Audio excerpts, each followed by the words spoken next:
नमस्कार दोस्तों, स्वागत है आप सभी का आईटीसीएस क्लासेस में। हम बात कर रहे थे प्रपोजिशनल लॉजिक की। लास्ट लेक्चर में हमने देखा प्रपोजिशनल लॉजिक का बेसिक कॉन्सेप्ट और साथ ही साथ हमने डिस्कस किए थे कनेक्टिव्स, जिसमें था इम्प्लीकेशन, डिसजंक्शन एंड कंजंक्शन। और आज हम डिस्कस करेंगे कंडीशनल ऑपरेटर। तो आइए स्टार्ट करते हैं।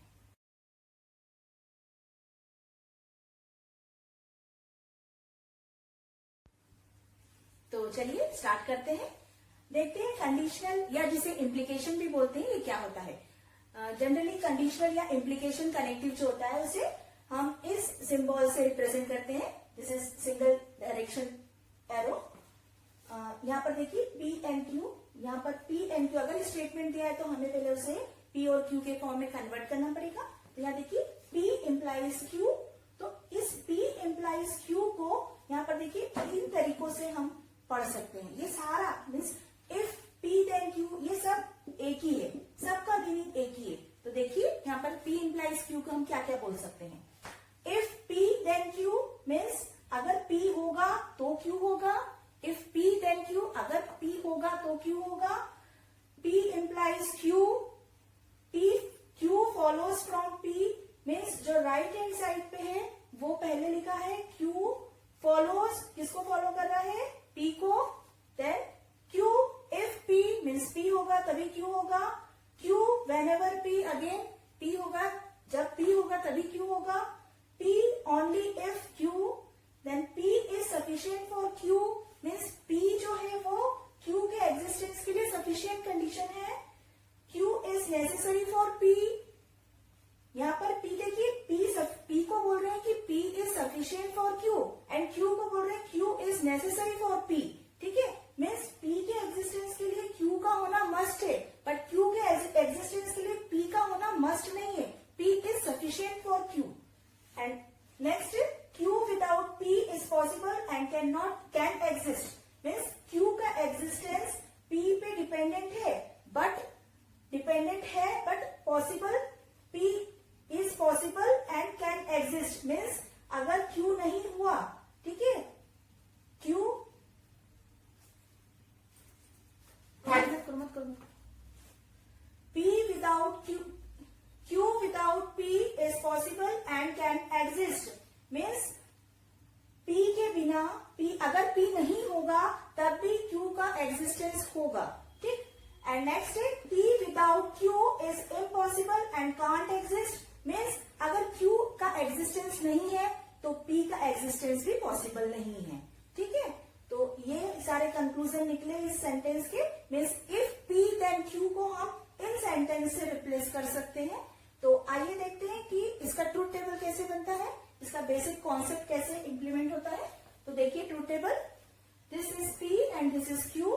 तो हम जो हमेशा वैल्यूज लेते हैं उसी टाइप से हमने वैल्यूज लिए। पहले दोनों फॉल्स, देन पी की value false, Q true, then P true, Q false, दोनों ट्रू। तो देखिए यहाँ पर जब दोनों की वैल्यू फॉल्स है तो आउटपुट क्या है? ट्रू। तो हम इसको समझने के लिए एक एग्जाम्पल लेते हैं। फॉर एग्जाम्पल अगर हम बोलते हैं इफ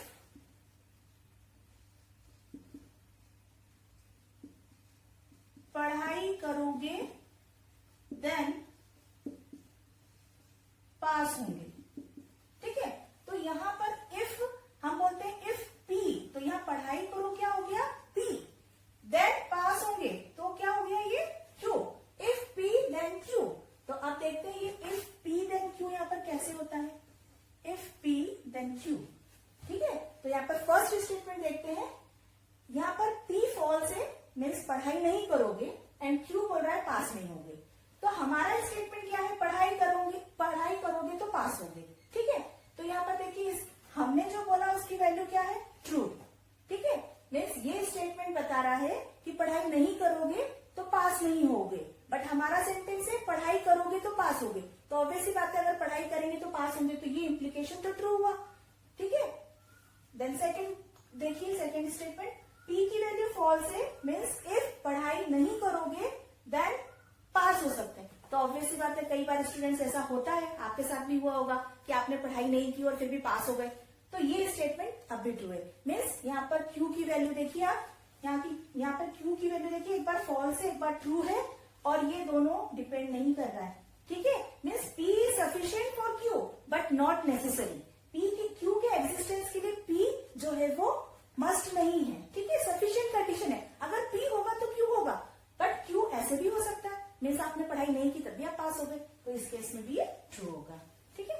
तो नेक्स्ट देखिए, ट्रू, पी की वैल्यू ट्रू है, ठीक है, मीन्स हमने बोला पढ़ाई करोगे तो पास होगे, मतलब अगर आपने पढ़ाई की तो आपको पास होना ही है, ठीक है। और यहाँ पर क्या है, क्यू फॉल्स, मतलब आपने पढ़ाई की और फिर भी फेल हो गए, तो ये तो गलत हो गया, मीन्स हमारा जो इम्प्लीकेशन यहाँ फॉल्स हो गया।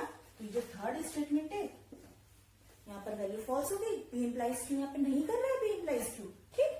देन नेक्स्ट देखिए, अगर दोनों ट्रू है मीन्स आपने पढ़ाई की है और आप पास भी हो गए, ठीक है, तो क्या होगा, वैल्यू ऑब्वियस सी बात है ट्रू होना है। तो इसे हम एक और एग्जाम्पल से देखते हैं, ठीक है, सिंपल एग्जाम्पल है। इसके बाद हम एक एग्जाम्पल और देख सकते हैं कि अगर सपोज आप बोल रहे हैं कि अगर मैं प्राइम मिनिस्टर बनूंगा तो देश आगे बढ़ेगा, ठीक है। तो यहाँ प्राइम मिनिस्टर बनना मतलब पी, पी आपने बोला प्राइम मिनिस्टर बनूंगा तो ये पी हो गया, एंड देश आगे बढ़ेगा तो ये क्यू हो गया, ठीक है।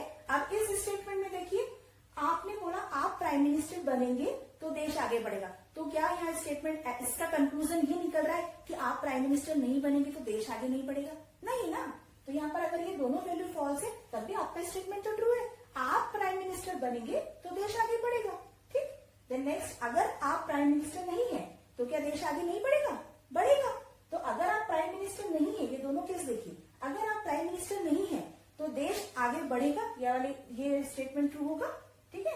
देन अगर आप प्राइम मिनिस्टर बने और आपने जो प्रॉमिस किया है कि देश आगे बढ़ेगा, ये फॉल्स हो गया, तो इस केस में क्या होगा, पी इम्प्लाइज क्यू क्या होगा, फॉल्स। और आप प्राइम मिनिस्टर बने और देश आगे भी बढ़ा, इट मीन्स क्या, ट्रू। तो देखते हैं यहाँ पर, देखिए यहाँ पर दो स्टेटमेंट दिए हुए हैं, निगेशन ऑफ पी। तो क्या निगेशन ऑफ पी स्टेटमेंट से हम कंक्लूड कर पाएंगे कि पी इम्प्लाइज क्यू? एक्चुअल में ये पहले भी डिस्कस हो चुका है कि आर्ग्यूमेंट्स क्या होते हैं। तो आर्ग्यूमेंट्स जनरली एग्जाम में जो क्वेश्चन आते हैं उसमें बहुत सारे प्रेमिसेस दिए रहते हैं, और प्रेमिसेस के अकॉर्डिंग यहाँ पर जैसे बहुत सारे प्रेमिसेस दिए हुए हैं, और इसके बाद यहाँ पर आप क्या कंक्लूजन निकाल रहे हैं, है ना। तो हम क्या ये जो गिवन प्रेमिसेस हैं इनसे क्या हम ये कंक्लूड कर पा रहे हैं, ये एग्जाम में चेक करने के लिए आता है। तो यहाँ पर देखिए एक सिंपल सा स्टेटमेंट दिया हुआ है, ठीक है, this is premises, negation of P.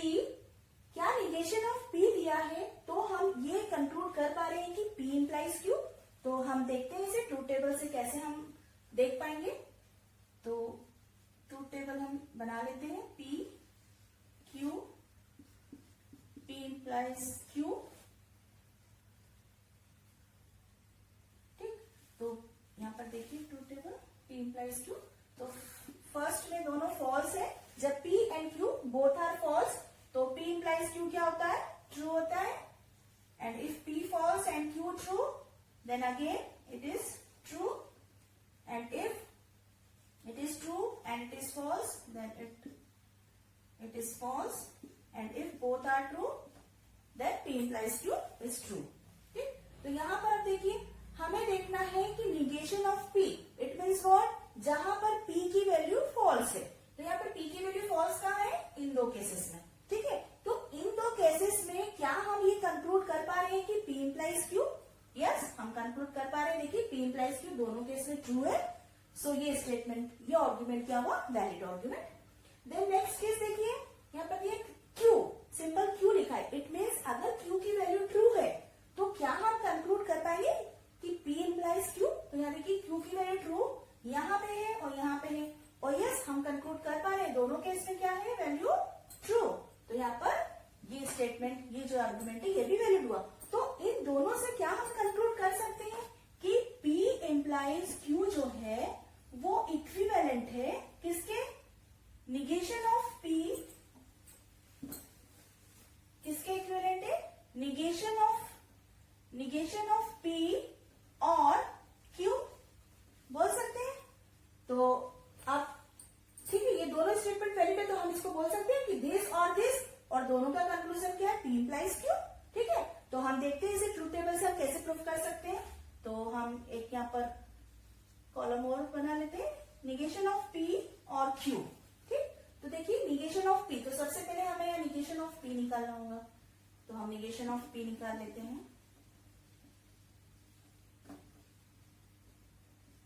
ठीक, तो निगेशन ऑफ पी क्या होगा, true true false and false. ठीक है, तो निगेशन ऑफ पी और क्यू, और ऑपरेशन परफॉर्म करना है, तो और ऑपरेशन परफॉर्म करते हैं तो क्या होता है, अगर दोनों में से कोई भी एक वैल्यू ट्रू है तो आउटपुट क्या होगा, ट्रू। तो यहाँ देखिए निगेशन ऑफ पी और क्यू, यहाँ पर देखिए फर्स्ट वैल्यू हुई ट्रू, देन दोनों ट्रू है तो अगेन ट्रू, दोनों फॉल्स है इस केस में false, and if one is false one is true then it is true. तो अब यहाँ पर आउटपुट को देखिए, ऑब्जर्व कीजिए, एनालिसिस कीजिए। P इम्प्लाइज Q का जो आउटपुट है और निगेशन ऑफ P और Q का जो आउटपुट है दोनों सिमिलर है, तो हम बोल सकते हैं कि yes we can replace P implies Q with negation of P और Q। ठीक, तो देखिए एक स्टेटमेंट और देखते हैं। फॉर एग्जाम्पल अगर हम बोल रहे हैं कि P इम्प्लाइज Q, तो क्या हम इसे बोल सकते हैं कि ये इक्विवेलेंट है किसके, negation of Q implies negation of P। ठीक, हम ये तो बिल्कुल नहीं बोल सकते कि negation of P implies negation of Q। ठीक, ये स्टेटमेंट तो वैलिड नहीं हो सकता, क्योंकि जहां पर भी देखिए P की वैल्यू फॉल्स है और वहां पे Q की वैल्यू भी फॉल्स हो। ठीक है, और ऐसा तो पॉसिबल नहीं है, Q की वैल्यू इंडिपेंडेंट ऑफ P है, वो ट्रू भी हो सकती है फॉल्स भी हो सकती है, तो ये स्टेटमेंट तो वैलिड नहीं होगा। तो क्या हम इसे वैलिड बोल सकते हैं, तो इसे हम चेक करते हैं आगे ट्रूथ टेबल से। तो देखिए हम negation of Q implies negation of P निकालते हैं, देखते हैं आता है कि नहीं, हम इसे रिप्लेस कर पाते हैं कि नहीं। तो हम निगेशन ऑफ P तो पहले निकाल चुके हैं, अब हम निकालते हैं निगेशन ऑफ Q। तो what is the value of negation of Q, first true then false, true and false. Okay, तो अब हमको negation of Q implies what, negation of P, ये निकालना है। ठीक है, तो जहां देखिए यहाँ पे दोनों ट्रू है, तो true implies true, negation of Q implies negation of, तो हमने फर्स्ट देखा तो जब हम P इम्प्लाइज Q निकालते हैं और दोनों वैल्यू अगर ट्रू होती है तो आउटपुट क्या होता है, ट्रू। तो इस केस में आउटपुट क्या होगा, ट्रू। नेक्स्ट देखते हैं एफ टी, तो एफ टी के केस में भी ट्रू होगा। देखिए आप P इम्प्लाइज Q में जब एफ टी था तो आउटपुट क्या था, true. Next T F T, अब देखिए थर्ड वाला केस है T F means Q imply कर रहा है P को और Q की वैल्यू ट्रू है, बट वो इम्प्लाई कर रहा है P को, P जो है वो फॉल्स है, तो यहाँ पर क्या होगा, फॉल्स। देन नेक्स्ट अगेन दोनों फॉल्स है तो वैल्यू क्या होगी, ट्रू। ठीक, तो यहाँ पर देखिए P इम्प्लाइज Q की वैल्यू को आप कंपेयर कीजिए इससे, देखिए एग्जैक्टली सेम आउटपुट आया है। ठीक है, it means what, it means आप P इम्प्लाइज Q को रिप्लेस कर सकते हैं negation of Q implies negation of P। ठीक, इट मीन्स व्हाट, यहां पर क्या होगा, यहाँ पर ये स्टेटमेंट जो है वैलिड स्टेटमेंट हुआ, और ये एक इंपॉर्टेंट प्रॉपर्टी भी हुई, इसे बोलते हैं कॉन्ट्रापॉजिटिव। और कॉन्ट्रापॉजिटिव प्रॉपर्टी आगे अभी हम जब न्यूमेरिकल करेंगे तो ये यूज होगी। तो आपको ध्यान रखना है कि P इम्प्लाइज Q को हम किससे रिप्लेस कर सकते हैं, एक तो निगेशन ऑफ P और Q से, और दूसरा कॉन्ट्रापॉजिटिव प्रॉपर्टी यूज कर सकते हैं negation of Q implies negation of P। यहाँ पर बाई कंडीशनल कनेक्टिव जो है उसे रिप्रेजेंट करते हैं हम डबल साइडेड एरो से, और इसे लिखते हैं P by directionally implies Q। Okay, और इस स्टेटमेंट को हम इतने स्टेटमेंट्स के साथ रिप्लेस कर सकते हैं। मीन्स अगर हम बोल रहे हैं if P then Q and if Q then P, तो हम इस स्टेटमेंट को इतने तरीके से बोल सकते हैं। ठीक है, इतने तरीके से समझ सकते हैं। इन सब का मीनिंग एक ही है, if P then Q and if Q then P। ठीक है, अभी हमने इम्प्लीकेशन में देखा था कि P इम्प्लाइज Q, ठीक है, तो एक ही कंडीशन हो रही थी। अब यहाँ पर Q इम्प्लाइज P भी ऐड हो गया है, तो P देन Q तो रहेगा ही, उसके साथ साथ ये भी रहना मस्ट है, इफ Q देन P। ठीक है, तो हम इसे कैसे पढ़ सकते हैं, P if and only if Q and Q if and only if P। ठीक है, दोनों का एग्जिस्टेंस एक दूसरे के बिना नहीं पॉसिबल है। ठीक है, P if Q and Q if P, again उसी बात को हमने दूसरे तरीके से बोला। Then P P and Q are necessary and sufficient for each other. ठीक है, तो P implication Q में हम क्या बोल रहे थे कि Q is necessary condition for P and P is sufficient for Q. तो यहाँ पर क्या हो गया, दोनों एक दूसरे के लिए necessary हो गए. तो P and Q are necessary and sufficient for each other. And we can also say P and Q cannot exist without each other. तो दोनों का existence एक दूसरे के बिना possible नहीं है. Either P and Q both exist or none of them exist. या तो दोनों exist करेंगे या दोनों exist नहीं करेंगे. P and Q are equivalent. दोनों एक दूसरे के equivalent है. And next, negation of P and negation of Q are equivalent. Obvious सी बात है, अगर P and Q equivalent है तो उनके negation भी equivalent होंगे. तो हम यहाँ पर बता सकते हैं कि P bidirectionally implies Q. It means अगर या तो क्या है, दोनों both P and Q are true.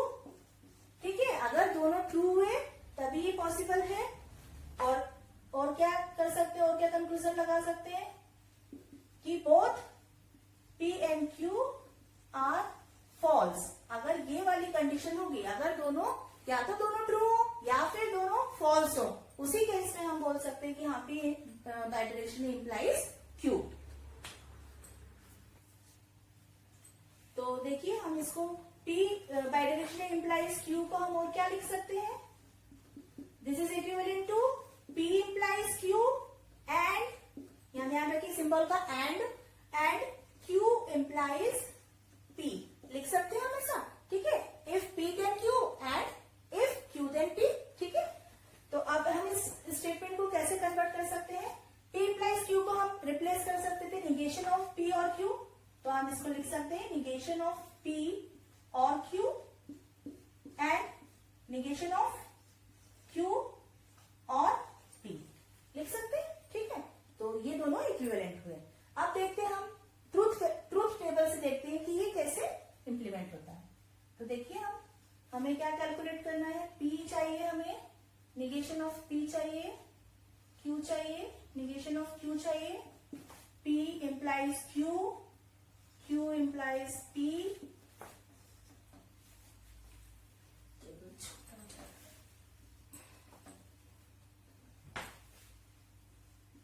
P negation of P, Q negation of Q. P implies Q, Q implies P. P bidirectionally implies Q. And last वाला statement.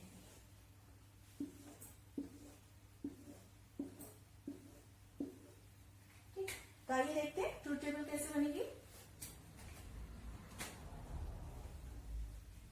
सबसे पहले हम P एंड Q को ले लेते हैं.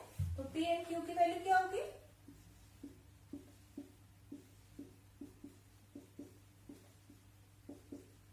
ठीक, ये हम पहले देख चुके हैं. तो P implies Q क्या होगा इस केस में. P implies Q जब दोनों फॉल्स है तो P implies Q क्या होता है, ट्रू. P फॉल्स है, Q ट्रू है तो true. Then third case false, and जब बोथ ट्रू है तो ट्रू. ठीक है, एंड Q implies P क्या होगा. देखिए, Q implies P के केस में दोनों की वैल्यू फॉल्स है. इट मीन्स क्या होगा, केस ट्रू होगा. फर्स्ट Q ट्रू है और ये फॉल्स है, तो ये वाली कंडीशन हुई, मीन्स ये फॉल्स हुआ. देन ट्रू फॉल्स है, ट्रू देन ट्रू. ठीक, अब देखिए, अब हमें निकालना है P bidirectionally implies Q. तो हम यहां से देख सकते हैं दोनों की वैल्यू ट्रू है तो क्या होगा, ट्रू. अब देखिए यहाँ पर P implies Q ट्रू है बट Q implies P तो फॉल्स है. और अभी हमने देखा कि जब P एंड Q दोनों ट्रू होंगे, ठीक है, तो यहाँ पर देखिए यहाँ एक वैल्यू फॉल्स है, यहाँ पे एक वैल्यू फॉल्स, तो इन दोनों केस में क्या होगा, फॉल्स. ठीक है, तो P implies Q जो यहाँ पर ट्रू है बट यहाँ पर Q implies P फॉल्स है, तो आउटपुट क्या होगा, फॉल्स. देन यहाँ पर P implies Q फॉल्स है and Q implies P true है, तो अगेन क्या होगा, फॉल्स. और जब दोनों ट्रू है तो ट्रू. ठीक, अब हमने जो थर्ड नेक्स्ट स्टेटमेंट लिखा था उसे कंपेयर करते हैं. तो यहाँ निगेशन ऑफ P निकालेंगे. निगेशन ऑफ P क्या आएगा, true true false false. And negation of Q आएगा true false true false. Okay, तो अब देखिए इस स्टेटमेंट में निगेशन ऑफ P और Q, या हम सिंपली ये वाला स्टेटमेंट लेते हैं. P implies Q and Q implies P। अगर हम सिंपल इस स्टेटमेंट को देखें तो हम इन दोनों को एंड करना चाह रहे हैं, ठीक है, इन दोनों को एंड। तो इन दोनों को एंड करेंगे तो क्या होगा, देखिए ट्रू और true, true true and false, false होगा, false and true, false, true और ट्रू, ट्रू। ठीक, तो हम directly P implies Q and Q implies P को एंड करके निकाले। तो देखिए यहाँ पर ये दोनों इक्विवेलेंट आए। P यहाँ पर देखिए हमने देखा था P directionally implies Q is equivalent to P implies Q and Q implies P। तो यहाँ पर ये प्रूफ हो गया, ठीक है। तो अभी हमने देखा कि पाई कंडीशनल कैसे यहाँ पर इंप्लीमेंट हुआ।